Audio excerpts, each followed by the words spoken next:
Kemudian pasal 9, perjanjian Allah dengan Nuh. Lalu Allah memberkati Nuh dan anak-anaknya, serta berfirman kepada mereka, "Beranak cuculah dan bertambah banyaklah, serta penuhilah bumi. Akan takut dan akan gentar kepadamu segala binatang di bumi, dan segala burung di udara, segala yang bergerak di muka bumi, dan segala ikan di laut. Ke dalam tanganmulah semuanya itu diserahkan. Segala yang bergerak, yang hidup, akan menjadi makananmu. Aku telah memberikan semuanya itu kepadamu, seperti juga tumbuh-tumbuhan hijau. Hanya daging yang masih ada nyawanya, yakni darahnya, janganlah kamu makan. Tetapi mengenai darah kamu, yakni nyawa kamu, aku akan menuntut balasnya. Dari segala binatang, aku akan menuntutnya. Dan dari setiap manusia, aku akan menuntut nyawa sesama manusia.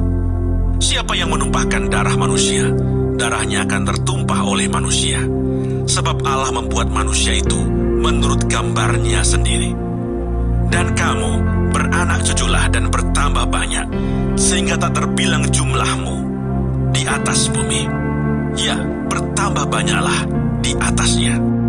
Berfirmanlah Allah kepada Nuh dan kepada anak-anaknya yang bersama-sama dengan dia, "Sesungguhnya aku mengadakan perjanjianku dengan kamu dan dengan keturunanmu, dan dengan segala makhluk hidup yang bersama-sama dengan kamu, burung-burung, ternak, dan binatang-binatang liar di bumi yang bersama-sama dengan kamu, segala yang keluar dari bahtera itu, segala binatang di bumi.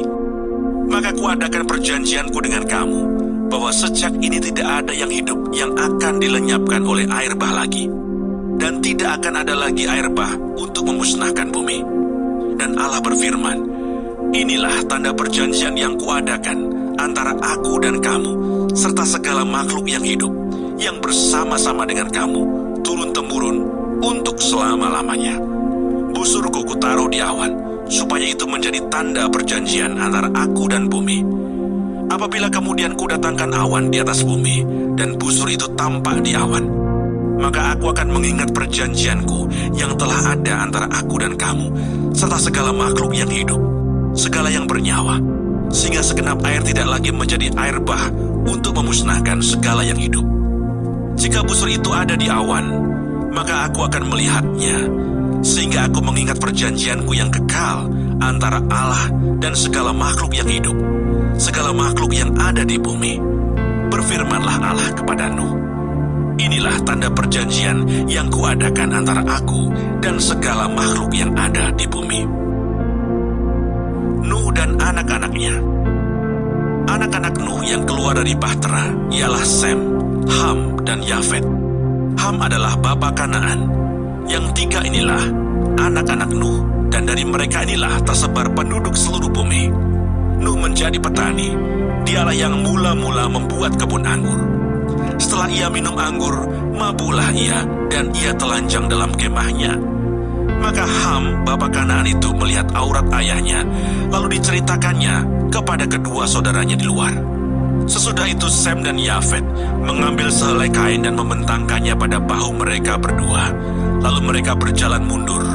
Mereka menutupi aurat ayahnya sambil berpaling muka, sehingga mereka tidak melihat aurat ayahnya. Setelah Nuh sadar dari mabuknya dan mendengar apa yang dilakukan anak bungsunya kepadanya, berkatalah ia, "Terkutuklah Kanaan. Hendaklah ia menjadi hamba yang paling hina bagi saudara-saudaranya." Lagi katanya, "Terpujilah Tuhan Allah Sem, tetapi hendaklah Kanaan menjadi hamba baginya.